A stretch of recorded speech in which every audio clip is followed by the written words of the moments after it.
'pag nag-start ka ng negosyo, 'wag mo kaagad iisipin yung kita, Mm. 'di ba? Ano po yung masasabi niyo, sir, sa mga aspiring businesswomen, businessmen na nakikinig ngayon, sa mga, lalo na doon sa mga kabataan na kaka-graduate pa lang, na naliligaw pa ng landas, hindi alam kung ano yung tatahaking nila na landas, na mayroon silang second thought na magnegosyo. So, ano po yung masasabi niyo po, o ano yung pwede niyo ma-advise sa kanila na makakatulong po sa kanila bilang isang matagumpay na po na negosyante at the same time architect?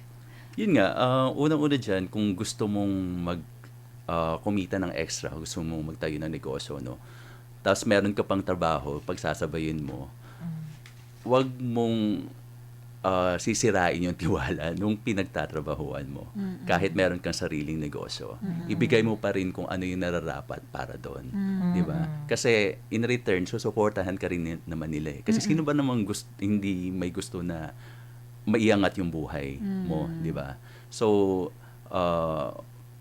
keep an open communication with your company kung meron kang existing na negosyo or itatayong negosyo para masuportahan ka rin nila, 'di ba? So pangalawa, 'pag nag-start ka ng negosyo, 'wag mo kaagad iisipin yung kita, 'di ba? Yan, this may get unpopular, no? Pero yun yung talagang ano doon, sekreto, kasi yung iba ang tendency, ang iniisip lang, paano ko kikita, gaano kalaki yung kikitain ko, gaano ko kabilis kikitain to. Kasi parang ang nagiging focus mo nun is yung pera, pera, pera.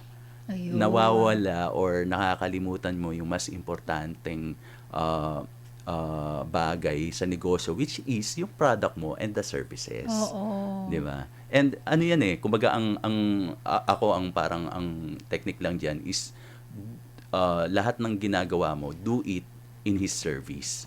'Di ba? Kasi the blessing will come afterwards. 'Di ba? In His right time. 'Di ba? So wag kang magmadali. 'Di ba? Kasi doon usually nagfi-fail.